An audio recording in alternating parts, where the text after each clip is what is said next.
This is crazy. What is this?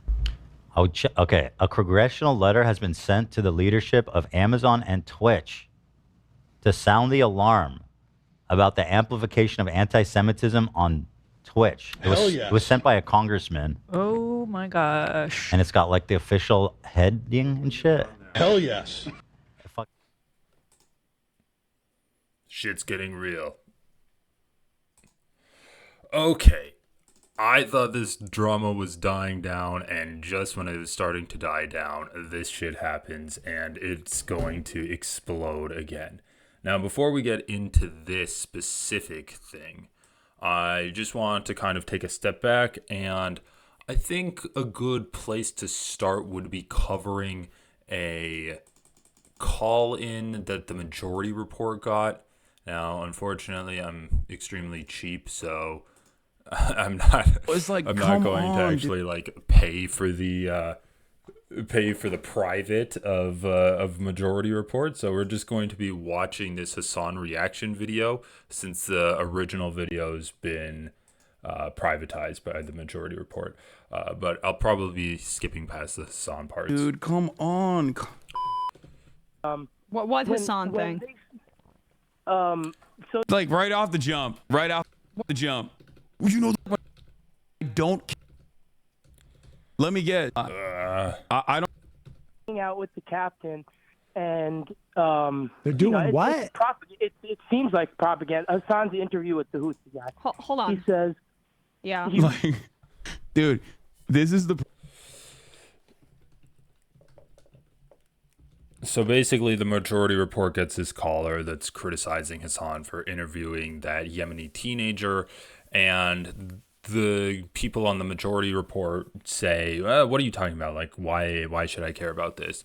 And essentially, Sam is saying, why is it that Hasan is getting so much criticism, and there's so many people saying, like, even more disgusting things about the IDF, like platforming the IDF, celebrating them, talking about how good the IDF is doing, and no one's criticizing people for platforming IDF. And told everybody they should watch it, but you didn't watch it. No, I saw a clip of it. I saw probably 2 minutes of it. I didn't watch the full context. I don't watch Hasan that much. I'm friendly with him. I like his politics. Hold on. Okay. On principle, I agree that we should be learning more about Houthis, about Hezbollah, about resistance groups to Israel, because this is a region that the West, and particularly the United States, has been exploiting for its oil, for its resources, and has been waging wars in that area. We killed... Like, I love your content, and I do think it's kind of peak liberalism to complain about someone interviewing a terrorist and saying that you're going to platform their ideas. There's a reason that those like people with that ideology that America sucks, we need to destroy America, and we're going to take over ships in the Middle East. There's a reason why that is pretty much specifically in countries that America is colonizing, and talking about how if you platform their ideas, then potentially those ideas are going to spread and you're going to radicalize people in America is just straight up laughable. Your material conditions contribute vastly to kind of your ideology and, of course, the actions that you take on that ideology. And pretty much no one's material conditions in America are going to lead them to become Houthi terrorists. Western chauvinism to pick apart their ideology from the outside. Oh, there. Okay. Yeah. Okay. Well, I would just say you should watch the interview because it is propaganda. He doesn't do those things. This guy was so funny. This he compares them to the number one. I also love Sam trying to like wrap his head around guy this. With superpowers, number one anime character, and then says things about. I love that. He's like, Hasan compared him to the number one anime character, the person with superpowers. I need to run that back. That was so funny. That made me laugh so hard. Guy with superpowers, number one anime character. and then he doesn't do It's those like things. he's extra mad that Hasan compared him to the number one anime character, which is Luffy. If it was like a side character or maybe a character from Naruto, it'd be different. But it's the number one anime character, so that crosses the line. He compares them to the number one I don't care. superhero character, guy with superpowers, number one anime character, and then says things about It's like talking about how he has superpowers. It's like if he didn't compare it to a character with superpowers, it'd be okay. Really focusing on attacking Hasan. What do you think is behind this? Like, I mean, we have hours and hours. I mean, for the first 6 months of this of Israel's assault on Gaza, for instance, I could name to you the names. I could actually identify IDF spokespeople. I can't even do that with American military spokespeople. I can't do that. Like, I mean, but they were on our TV so often. So what is like, and I think would you concede that? yeah, that's wrong. Incredibly often, hold on, that they are not challenged by these hosts of these shows that go out to millions upon millions of people? It depends upon the show. But I mean, you wouldn't refute that. Like, I mean, we're talking hours and hours and hours and hours and hours. Maybe not all shows, but the vast majority. No, that's true. I wouldn't refute that. Okay, But so does that make I'm it okay to do curious. it on the other side? No, I'm curious though. What do you think the obsession is of this? Because we didn't the amount of phone calls that we got for any given interview with IDF spokespeople was rather limited. I didn't see Ritchie Torres or really anybody for that matter go after any type of journalists who were not questioning. I'm just curious, what do you think this blowback is? Like, because from my perspective, without really, to be totally honest, knowing. Law, the latest clip on the Reddit is Okay, so I think that's a good enough spot to end off that conversation on. But essentially, what Sam Cedar is saying is that there's a bias that's happening when Israel does stuff that is just straight up worse than what Hamas and the Houthis have done. People are much slower to call Israel out on that ridiculousness and like bloodthirstiness, and they're a lot slower to call out defenders of what Israel's done. Hasan isn't really defending the Houthis. You can say he's like shown them in a good light. He's put a pretty decent spin on them, but he's not really defending their actions, especially more of their bloodthirsty actions. I know he's talked about how cool it is that they're doing like a blockade on Israel, and I think that's fine to an extent. Like, the blockade wasn't super effective in their goals, in my opinion, and there was harm that was caused by that blockade that Hasan didn't really recognize and talk about. But he never actually defended like some of the terrorist attacks that they've done. There's a lot of defending of what Israel's done, not only defending it, but applauding it and pretty much like creaming about how cool it is. You have that Ben Shapiro clip where Ben Shapiro's saying that I don't just condone what Israel's doing, I laud what Israel's doing. They're the most moral army ever. And it's pretty much just like sticking your head in the sand, doubling down, completely ignoring everything that Israel's doing. And Sam Cedar's calling that out. And I think what Sam Cedar is doing isn't whataboutism. It's not like saying, oh, well, you're criticizing Hasan for talking with Houthis. What about all of the people that talk to IDF media members? What about them? You're not calling them out. Sam Cedar's not doing that. It's just like a quick gotcha, a quick way to make the caller forget about what their main issue is. He's trying to get the caller to be a little bit introspective and realize the reason that they're so mad at Hasan interviewing this Houthi is a little bit of internalized Islamophobia. It's looking at the people that aren't on your side in the absolute worst light and having no charity at all to them. And you have all the charity in the world towards the IDF. So it's not whataboutism, it's trying to get you to realize that not only are you maybe internally Islamophobic, but the entire media system is extremely Islamophobic in the sense that they highlight tragedies that happen to Muslim people and Arabs in kind of a framework of saying that it's just random, it's a tragedy, and they take away agency from Israel. And then they do the exact opposite when it's Israeli citizens getting hurt in attacks by like these resistance, or if you want to call them extremist groups, then the extremist groups also. It's just like the framing's so messed up. I don't think I need to explain it. I think if you've been watching me, if you've been watching the Majority Report, Hasan, you can understand what I'm talking about, right?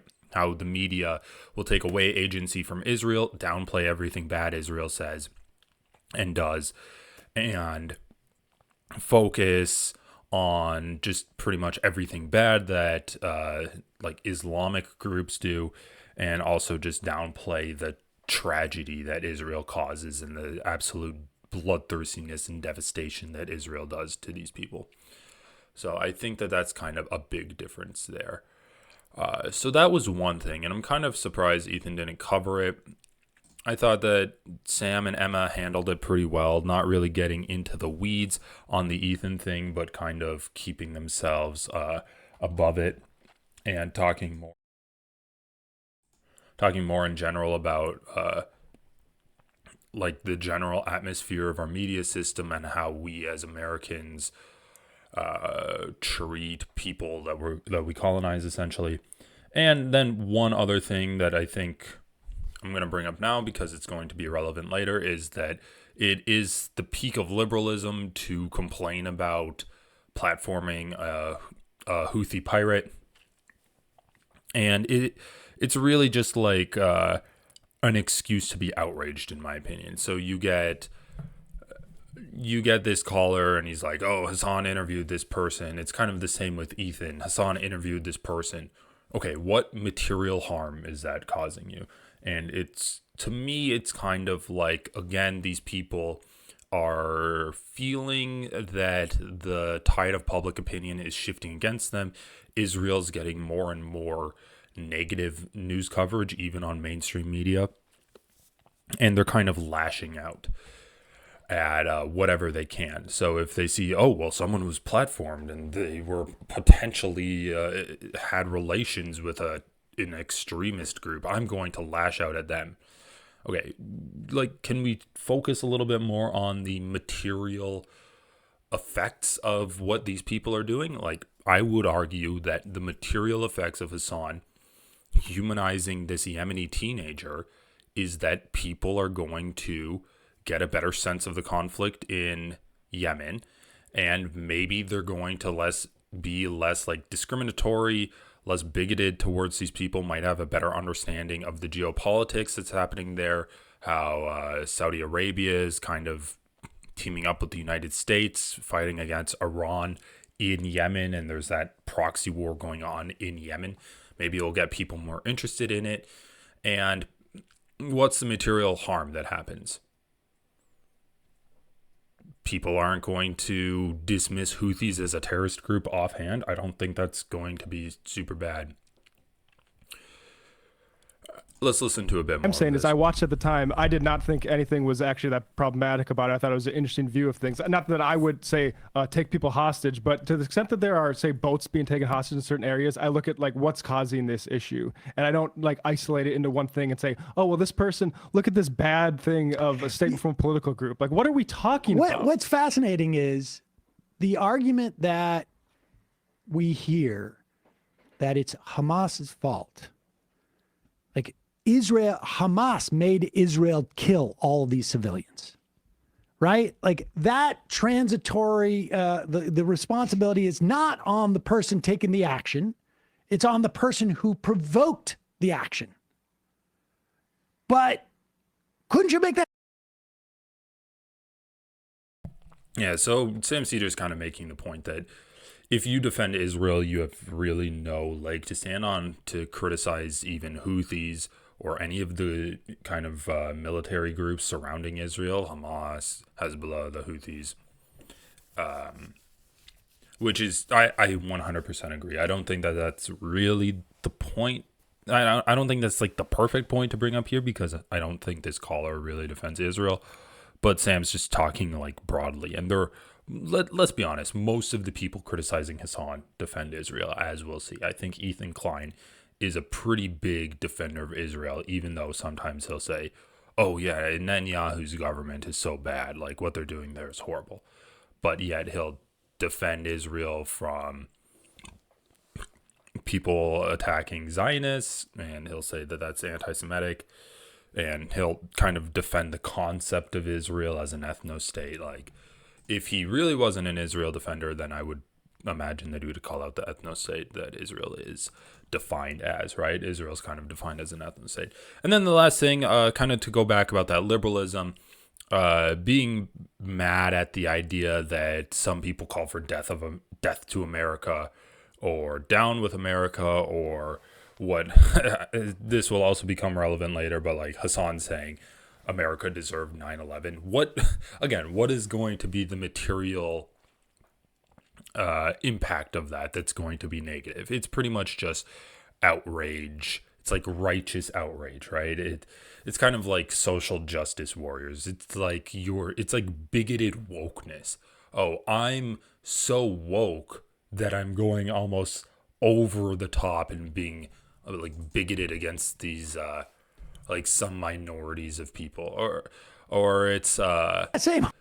like I'm choosing to be obtuse in my wokeness. So someone could say something kind of outrageous like, oh, America deserved 9/11. Like maybe that's something Hasan said, and then he'll go on to explain his reasoning, how America funded the people, their policies caused so much radicalism to come back and blow back up in their face.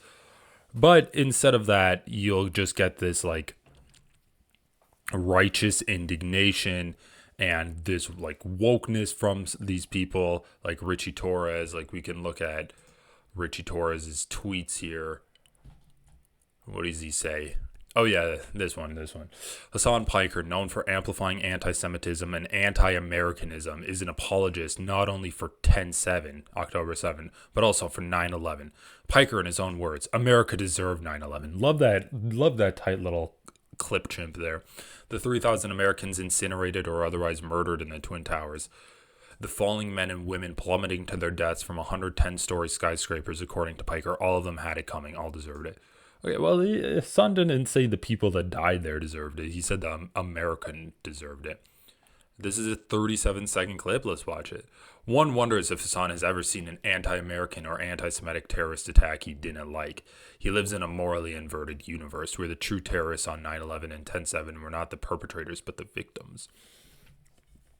So, again, I think this is like completely vacuous criticism instead of actually engaging in kind of the context of what Hasan is saying and what Hasan's actually trying to get across to his audience, that there are policies America was pursuing that caused 9/11 to occur, which is the exact same thing with October 7th, right? Instead of looking at the material conditions that caused these events, Ritchie Torres is just sticking his head in the sand. He's being obtuse, and he's just performing this righteous moral indignation, pretty much to just get woke points. So stupid. It's both stupid and gross from Ritchie Torres. But let's listen to this clip. This is so insane. America deserved 9/11, dude. Fuck it. I'm saying it. We're there to partner with them. We're not there doing our own thing. We're there partnering and training in a video and game, equipping and enhancing their capabilities. So that's part of what we're doing. And the other part is just knowledge. We want to know what's happening. Like we fucking totally brought it on ourselves, dude. Holy shit. We did. We fucking did. In a video game, whatever, hypothetically, politically, we fucking did, man. We did. Holy shit. Holy fucking shit. Look at the way that this dipshit is. Also, it's so funny. Like, he's not even saying that he likes this attack. Like, did he say that he likes it? I mean, he's first of all, he's clipping him out of context and then misquoting and mischaracterizing the quote. So pretty funny from Ritchie Torres, who I think is a congressman. Anyway, we'll get into him in a bit.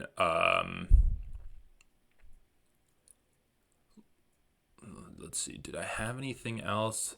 Let's just get into him now. So Ritchie Torres, yeah, he's a congressman from the Bronx, so New York District 15. And man, I haven't heard too much about him outside of this drama. I don't know like every single congressman, but this guy's crazy, man. This guy's so unhinged in terms of like going after pro-Palestinian voices. So obviously going after Hasan. Many people that can't contend with, like, doesn't matter. Doesn't matter if fucking rapes happen on October 7th. Like, that doesn't change the dynamic for me even this much. So that's the other part of this problem that many people that can't contend with. Like, the Palestinian resistance is not perfect. Doesn't matter. Okay. I don't even understand how that quote is bad. Like, people are actually really stupid, and they are kind of act like dogs, where they just hear the tone of your voice and maybe a few buzzwords that the dog knows, and then their ears kind of perk up. So Hasan, they hear "I don't care" and then the word "rapes," and then they're like, "Blah, blah," instead of actually engaging with what Hasan is saying, which, even if mass rape happened on October 7th, that doesn't change the dynamic that Israel is an apartheid state. It has Gazans in an open air camp, basically, and now it's currently it's currently facilitating a genocide. And so you get these posts from Ritchie Torres and you get some really disgusting replies. More posts from Hasan out of context. Let's see, anything else crazy from Ritchie Torres here? Oh, yep. Here's him posting that it's actually Hamas who's caused the war to continue. The war, I should always put that in quotes, to continue. It's not that Israel's assassinated everyone that is a negotiator from Hamas. They've killed the people that would negotiate the peace. Oh, this is funny. A foreign influence operation funded by a state sponsor of terrorism, Qatar, has accused me of being sponsored by terrorism. How ironic. Since October 7th, I've been falsely accused by both the far left and the far right of aiding and abetting genocide and even deicide and receiving support from terrorist organizations. The absurdity of the character assassination is so overwhelmingly obvious that it hardly merits a response. I refuse to be bullied by extremists funded by state sponsors of terrorism from fighting for American values like the U.S.-Israel relationship. I am here. I am a liberal Zionist, and I'm not going anywhere. Well, this guy is a liberal Zionist. He's got that right. I don't even know what a cohanist is, but I honestly don't really care. Let's listen to this. I wanted to...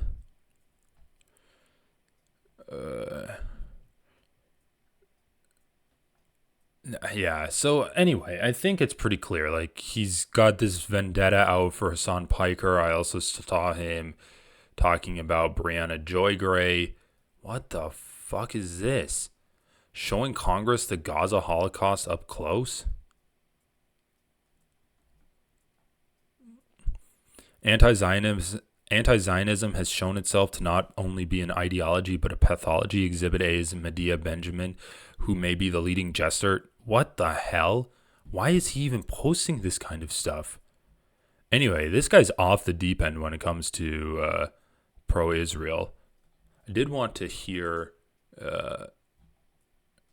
this interview that he was doing. Let's see. Oh yeah, post this. Hasan Piker is seen laughing at a Jewish woman who thanked VP Harris for advocating for the hostages and who conveyed concern about anti-Semitism. A simple question for Hasan Piker. What exactly do you find amusing? Are you amused by anti-Semitism? Amused by the kidnapping? Like, I really don't care. I think that's kind of funny that he takes that clip to be outraged about. And it's just outrage bait, man. Israel embodies the resilience and ingenuity of humanity at its best. The story of Israel's renaissance takes on special meaning in the present moment. So anyway, this guy clearly is not a huge fan of Muslims, and he really seems to love Israel. And why is that? Well, if we go on to Open Secrets, where we can see all of the donations that are sent to politicians. Oh, what is this? His top contributor in 2021 and 2022 was the American Israel Public Affairs, which is $140,000, $141,000. So that's his single top contributor. So you're getting paid the most by AIPAC, which is a super PAC, pretty much only to support Israel, and then you're making good on their investment on you. Just okay. I think it's time. Let's get into this letter. I want to read the letter, and then I'm going to go over Ethan and Gila reading it because I think it's so funny. Okay, so Congress of the United States, dear Mr. Clancy. So this is to Dan Clancy, the CEO of Twitch. I'm writing to express alarm about the amplification of Twitch. I'm writing to express alarm about the amplification of anti-Semitism on Twitch at the hands of Hasan Piker, who is one of the largest political streamers with a following of 2.7 million. Since October 7th, there has been an explosion of Jew hatred on social media platforms. That's kind of a creepy thing to write. An explosion of Jew hatred. I don't know. Whatever. Hasan Piker has emerged as the poster child for the post-October 7th outbreak of anti-Semitism in America. Mr. Piker has demonized Orthodox Jews as inbred and has dehumanized a Jewish man as a bloodthirsty pig dog. I love how he, single Jewish people. Of course, the only reason Hasan could refer to him as a bloodthirsty pig dog is because he's Jewish. I actually think I remember this. It's one of those soulless IDF public spokespersons, and I think it's the guy that Mehdi Hasan debated recently, and that guy is really bad. So I think that's a pretty accurate description for him. The association of Jews with pigs and bloodthirst is textbook anti-Semitism. Yeah, well, also talking about someone who's supporting and running defense for genocide. That's an apt name for that person too. Mr. Piker's all but exposed himself as an apologist for the sexual violence and savage rapes of October 7th. Oh my God. I mean, man, this is kind of gross. What do you even say here? What savage rapes? There's been so much made of the sexual assault that happened on October 7th. And there is some evidence for that sexual assault occurred, but the reason that I pause at this is because there's been so many narratives blowing up, built off of nothing, built off of lies. There's one example of a first responder on October 7th going into a house, seeing a woman whose pants were around her ankles, goes out, tells the media this woman was brutally raped. Her body is dead. There's blood on her legs. Her pants are around her ankles. Turns out the IDF went into that house before their first responder got there, saw that woman's dead body, dragged her body across the room to make sure there weren't any bombs anywhere. In the process of that, her pants got rolled around her ankles. And of course, her body was just mutilated because of that. They dragged her corpse across dirty, beaten up room. And man, it's very, like, that is very dehumanizing for the dead person. And then it's also just, it just is an indicator that there's still not a clear account of what happened, unfortunately, because there was a lot of carnage and chaos that Hamas committed, and there was a lot of carnage and chaos that the IDF committed while fighting Hamas and post-Hamas too. They did not do a good job of documenting the crime scenes. Anyway, let's continue. He quotes, "It doesn't matter if rape happened on October 7th. It doesn't change the dynamic for me." I mean, factual, correct statement. Mr. Piker declares before finally admitting that Palestinian resistance, his euphemism for terrorism, is not perfect. So this is kind of funny. Like, he's literally just quoting all of these chimped clips from Hasan here. So this is just his Twitter account put into letter form. I wonder what intern he made do this. Mr. Piker has said that he has no issue with Hezbollah, the world's the most heavily armed terrorist organization in the world. Oh my God. Was this written by ChatGPT? Let's just read this sentence once more. Mr. Piker said he has no issue with Hezbollah. And I love these quotes. He's quoting 2 words. Oh my God. The world's the most heavily armed terrorist organization in the world, and has given a platform to a suspected terrorist from the Houthis. My God, dude, he's a 19-year-old Yemeni that, I mean, there's really no evidence that he's part of the Houthis at all. He has a gun. Apparently, Yemen has the second highest gun ownership per capita after the United States. He went to the ship that was captured. Apparently that ship is like a tourist destination in Yemen, and why wouldn't it be? Like, it's a giant ship. Why wouldn't people be going out to check it out? Those are the only 2 things that makes people think that he's Houthi, and the fact that he's in Yemen.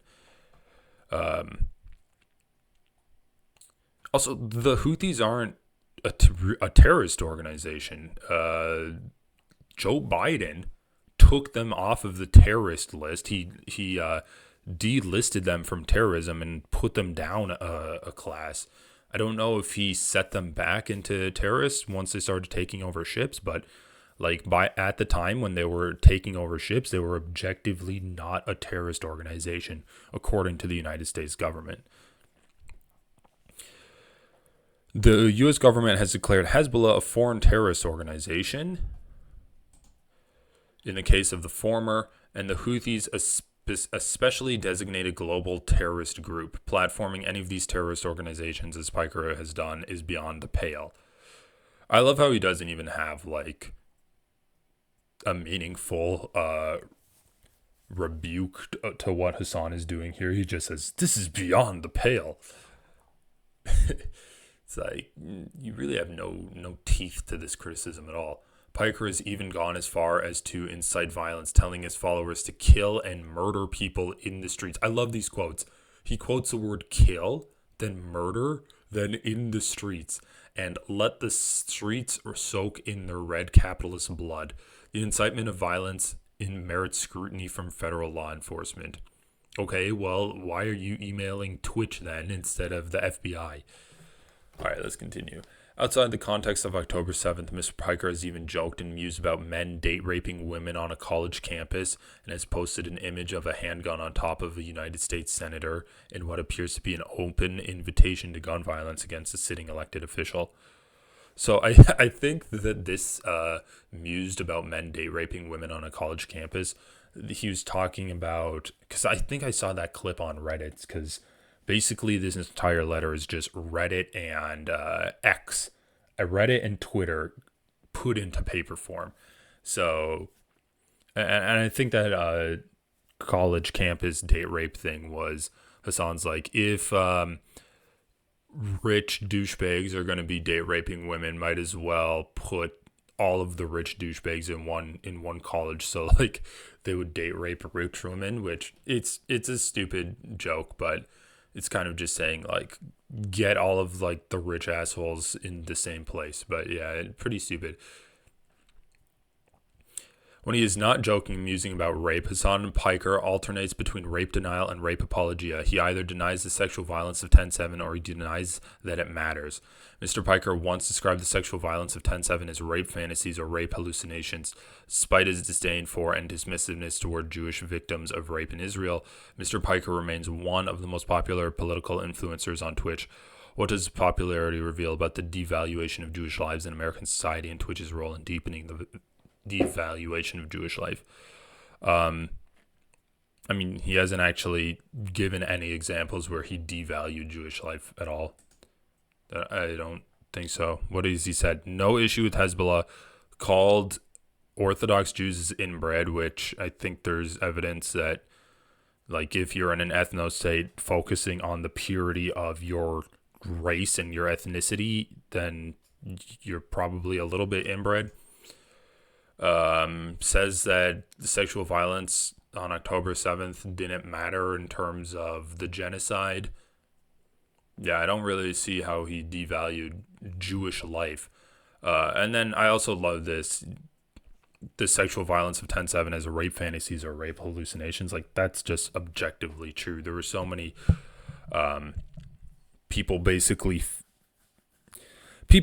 making up like horrific stories of what Hamas did to not only women in terms of sexual violence, but also just like coming up with the most insane violence possible, like beheading babies or putting people in ovens and killing them that way with absolutely no evidence. And those narratives were just blown up by the media.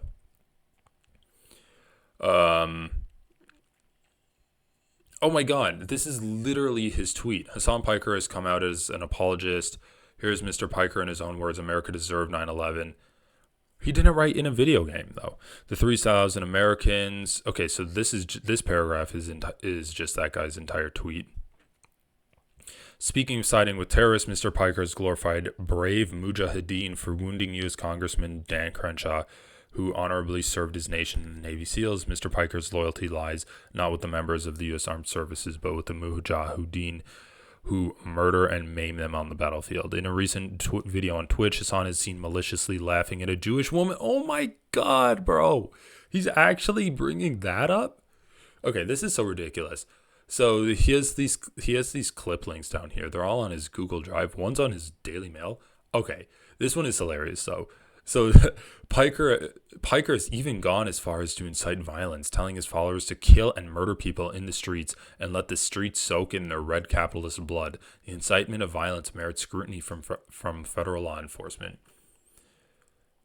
So I love this because it seems like he's telling his followers to incite violence against Jews, pretty much. Yeah, this is the clip. I actually had to type it in. This is the clip. Kill those motherfuckers. Let the streets soak. Yeah, kill them. Kill those motherfuckers. Let the streets soak in their fucking red capitalist bloods, dude. U.S. military? Who fucking who? I hope you get PTSD. Down with the Yahood! Down with the Yahood! What is this video? Twitch has an anti-Semitism problem. I thought this was just gonna be Twitch, a platform originally meant for gaming and creativity, this is just someone now who like compiled a bunch of against people. America, Jews, and the very values that define the West. Did Ritchie Torres just see the first 10 seconds of that and then clip Hasan out of that? I'm saying it. Meet Hasan Piker. He's one of Twitch's biggest stars. Hasan consistently spreads dangerous extremist rhetoric, spreading anti-American propaganda and targeting Jews and Israel. Hezbollah is a paramilitary organization. Do we like them or no? I don't have an issue with them. Let's just. Since the October 7th attacks on Israel, Hasan has repeatedly justified the violence and denied reports of sexual violence against Israelis. What rapes does Hezbollah do? Bro, what rapes? It's just straight up not true. Like, he said over and over again how there was sexual violence, but it's just that is completely overblown. What Hamas do? What are you talking about? Hamas has committed horrific acts of sexual violence. Women and girls, men and boys slaughtered after enduring sexual violence. Women were horribly raped. Bro, I love that reaction. My analysis, even if there was multiple rapes that took place on October 7, this does not change anything for me. Hasan has also platformed a known Houthi terrorist. Okay, are we gonna get back to the Time I go, let the streets run red with their capitalist blood? Every time I go there, nobody blatant out of being tainted with Oh, what is Destiny saying? to see like just the so blatant, outward, insane, crazy anti-Semitic shit is just so wild. With the minds of a whole. Was that about Twitch? Like, this is the issue with these short clips. If you're gonna talk about someone, you can't just have these short clips without no idea what they're talking about. Like, this could be about anything. Destiny's like, oh, seeing anti-Semitism is wild.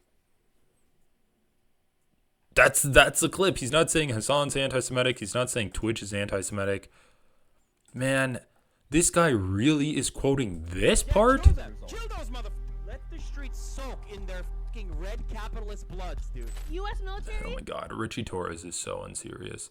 Alright, let's continue reading this stupid letter. Okay, so he's talking about Hasan laughing at the woman who asked Kamala Harris a question about anti-Semitism on college campuses. Did you talk about anti-Semitism on college campuses? Nope, he didn't talk about it. He said, and who conveyed concern about anti-Semitism, not on college campuses. So lying there, Mr. Pike revealed the depth of his depravity when he posted an image of himself as a reincarnation of Vladimir Lenin. That sounds pretty badass. Lenin is estimated to have caused the deaths of 7 to 10 million people. Oh my god. Dude, this guy is such like a lib. He has so much righteous indignation and outrage over this. It's ridiculous, man. Mr. Clancy, you're known to be an admirer of Hasan Piker. You admire Mr. Piker so deeply that you even had your staff at Twitch sing him a happy birthday. You have praised Mr. Piker for his frankness and bluntness. Oh, and then he gives Sneeko and Myron, let's see. Yeah, Sneeko and Myron Gaines, 3 sentences. So he spends 2 pages talking about Hasan, and then people who have actually said down with the Jews, down with the Yahud, down, which means down with the Jews, and being Holocaust deniers, he basically combines both of them combined into a single paragraph. So it just shows that this guy's a complete performative hack. He doesn't actually give a shit about anti-Semitism at all. And he's basically firing at Hasan because Hasan has pretty much the most defenders, and he is actually like a voice that's pro-Palestinian, and that's this guy's main concern, right? Sneeko, Myron, they're banned. They're not really pro-Palestinian at all. They see them as trash too, but they do hate Israel, and they actually are anti-Semitic Holocaust deniers. But he's targeting Hasan because Hasan's actually a voice on the left, and so he's going to try to get rid of him.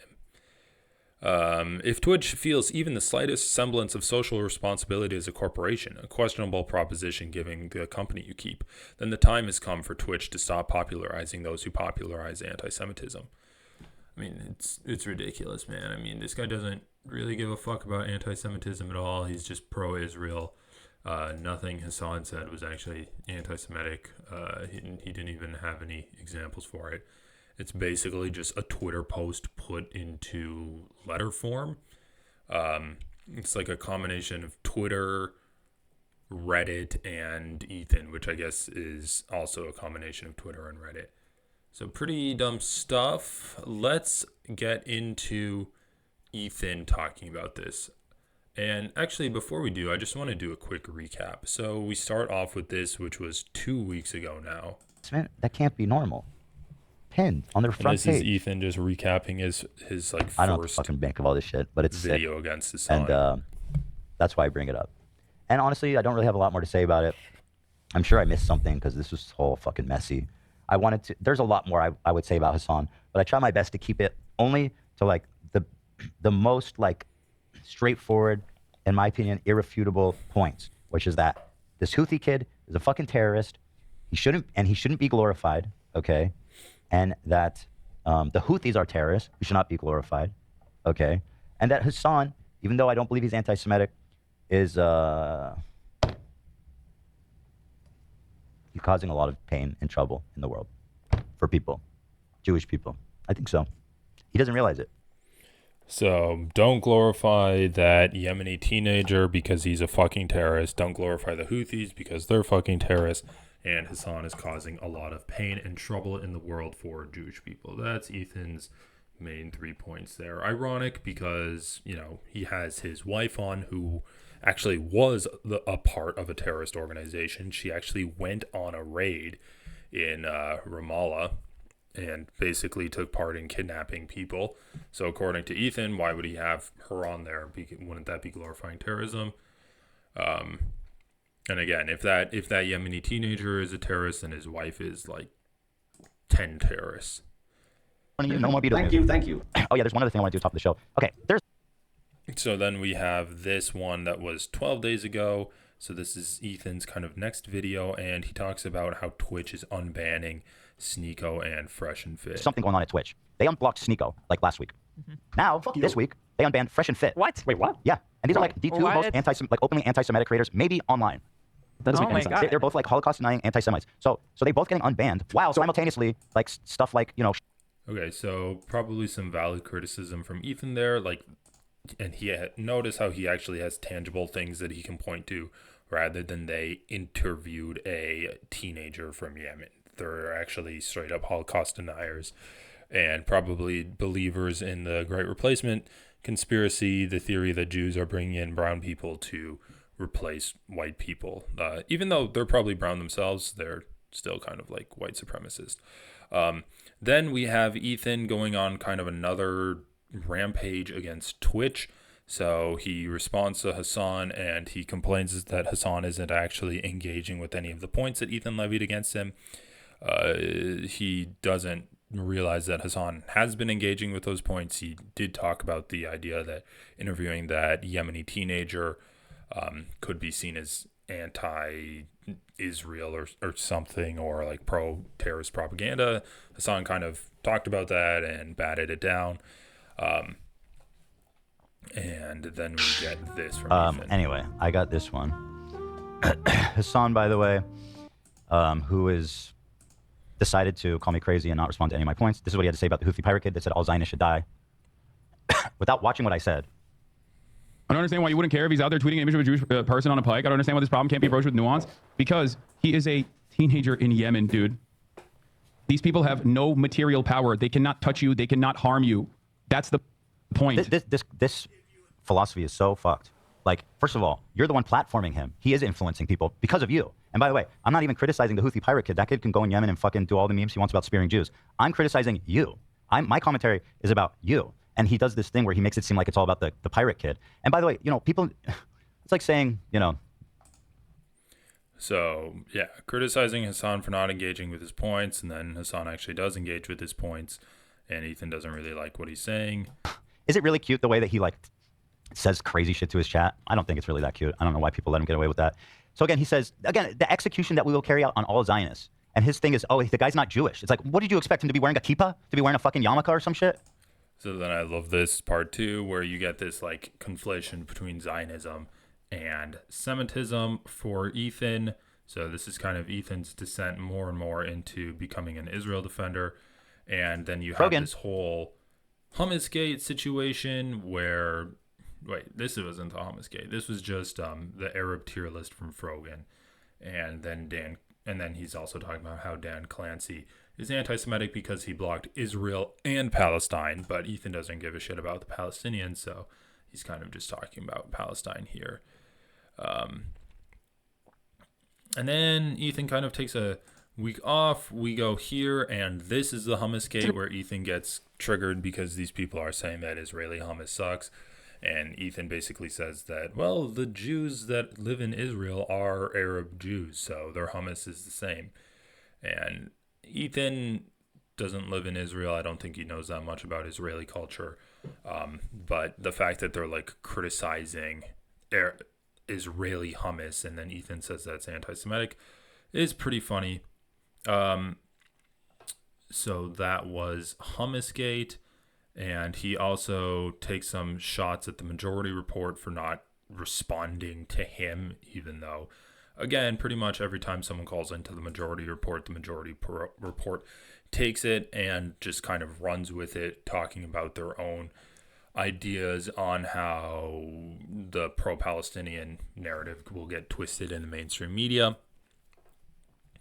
And then earlier this week, Ethan covers the Rudy Giuliani and Tony Hinchcliffe MSG rally from Trump. So we got Eclipse, we've got Beast, and then why are you doing political, weird, racist comedy? Bizarre. Yeah, I don't know why he's there. But that honestly wasn't even the craziest thing that happened at that rally. But Really? no, What was the crazier than that, in your opinion? we'll figure it out. Yeah. Ethan, we'll figure it out. I'm sure we will. Anyway, we got a lot to do today. We got Spider. Rosanna Pans and Ava and I just don't know where. Kind of. The fact that there's a possibility. As the biggest. She pushed a little bit too hard. She pushed. Baby, number You three. That's Free review. Like she's Come on. literally is too insane to believe it. His set was true love kill. like unhinged cliff. Yeah. More like drove a car off a cliff. Ultimately, either You think they weren't happy? I think, and a lot of Puerto Ricans I was reading in swing states, in Florida, swing state, lots of Dude, at his rally, Rudy was Oh yeah, this part. saying that Palestinians are taught at 2 years old to kill Americans. That's pretty spicy. Yeah. Do we have that I one? mean- Like Kamala, the other one. I could add it. So you get this pretty like gross little reaction from Gila here, where this guy's like, "Oh yeah, Rudy's saying something so ridiculous that they train Palestinians to kill Americans when the Palestinian children are just 2 years old." To kill And Americans. Gila's like, that's pretty spicy. Yeah. Do we have that I one? mean, Like Kamala. and then she will just go on to kind of demean and condescend to people that aren't voting for Kamala Harris because of the genocide that Harris is taking a part of in facilitating. And then, yeah, she'll just criticize them. And then Ethan brings on this producer friend of his to pretty much just badmouth Hasan. Like, this entire segment was her talking about how Hasan is so stupid on his Ukrainian takes. So you can see that Ethan's really just going deep into the archives of Hasan clips that people are hating on him for, and he's finding other people to like help support him. And so then we get to this situation. So I haven't seen this yet, but I imagine Ethan and Gila are pretty pleased that their little campaign against Hasan is really blowing up. This is crazy. And they have a what is this? congressman on their side. Okay, a congressional letter has been sent to the leadership of Amazon and Twitch to sound the alarm about the amplification of anti-Semitism on Twitch. It was sent by a congressman, Oh my gosh. and it's got like the official heading and shit. Hell yes. Fucking addressed to Dan Clancy, Steve Boone, Andrew Jassy. I didn't read it, it's Jassy. really long. Hugh Jassy. Like Hugh Jass. Oh, I see. Hugh I Jassy. see. But anyway, this is pretty nuts. I don't know what's going to happen. If anything's going to happen, I don't know. I'd love to read the whole thing, but this is not the Halloween vibe. I feel like. No, I'm not reading it. But it's pretty long too. But I just wonder what's going to happen. This looks pretty serious. So what does it mean when you get a congressional letter? I have no idea. That's what I was going to say. Yeah. I don't. Oh my God. Bro, it wasn't that long. It was like 3 pages, double spaced, with multiple paragraph breaks. I just got to look at Ian. Are your hands green or are you wearing gloves? Okay. Oh, here comes Ian. Here comes Elfie. Oh, but we gotta close the window then. Come on. Come down a little bit. We can't see. Hold on. So Ela, we're playing this game. Congressional letter. I part of it Crazy. because they've been. I'm not intentionally. Anyway, I guess that's all weird. they're going to talk about it. And they're probably going to like address it more tomorrow. But I just had to cover it. I think it's pretty crazy, and you can see the glee in their eyes. They're so pleased with themselves because it is just a direct consequence of everything they've been doing against Hasan. It looks so excited, dude. Oh wait, sorry, I'm covering. Oh man, Ethan and Hila are so excited that they're gonna get their old buddy Hasan canceled and kicked off of Twitch. I think Hasan's gonna leave Twitch anyway. He's probably gonna start streaming on YouTube. I know he said that his contract is up, but I don't think it really matters. And it just seems like this drama, this stupid drama, isn't going away anytime soon. And yeah, man. The thing, and this was what Hasan was talking about, how Islamophobia is very accepted and it's an acceptable form of bigotry in the United States, and how and while anti-Semitism is still prevalent in the US, it's just straight up unacceptable form of bigotry, and you actually have a lot of these systems in place that are, in theory at least, meant to fight against anti-Semitism. In practice, it doesn't usually come out this way, though, because when you have an ethno-state that claims to be representative of all people of that ethnicity, it will inevitably cause people of that ethnicity harm, because those people aren't going to be wanting grouped in. They're not going to want to be grouped in with that ethno-state, and they're going to feel bad because it can be extremely isolating, especially if your family has differing views than you, and then maybe you're outcast from your community, and you're also kind of inviting in outside hatred and scrutiny and targeting towards you. I think that my example from last time was pretty good, where if Canada starts a white ethno-state, then it will cause damage for like white people in America that aren't really interested in joining or supporting that ethno-state. I can see why people would feel pretty bad about that. And we see this play out in real time, not only in today's, but how the creation of Israel as a Zionist ethno-state for Jewish people caused a lot of issues in that Middle Eastern area for the Jewish people that were already living there. It caused them to be discriminated against. It basically caused a bunch of social divisions between Jewish people and their non-Jewish neighbors. So you can see this, and all of these people like Ritchie Torres, APAC, the Anti-Defamation League, that are basically supporting Israel in the name of fighting anti-Semitism, don't actually really give too much of a shit about anti-Semitism. And when you're screaming anti-Semitism, when there's like people protesting against Israel on college campuses, or screaming anti-Semitism when someone laughs about like a woman talking about when are the hostages going to get returned? When you're saying that that's anti-Semitic, then you really are watering down the potency of someone actually being anti-Semitic. So when you get like Nazi rallies coming again, or the Great Replacement theory, where Jews are bringing in dark-skinned people to replace white people, when you get those real anti-Semitic theories, you're kind of lumping it in with these like faux anti-Semitism that you're also calling out. So again, just criticizing Israel and saying that's anti-Semitic will kind of reduce the potency of actual reduce the potency of fighting against actual anti-Semitism. Anyway, I think I'm losing my mind, and this drama is making me sad, man. I want to start talking about other things other than this drama. I think I'm going to release a video telling you why you should vote for Kamala Harris. It's pretty crazy, but anyway, everyone, thanks for tuning in, and have a great rest of your day.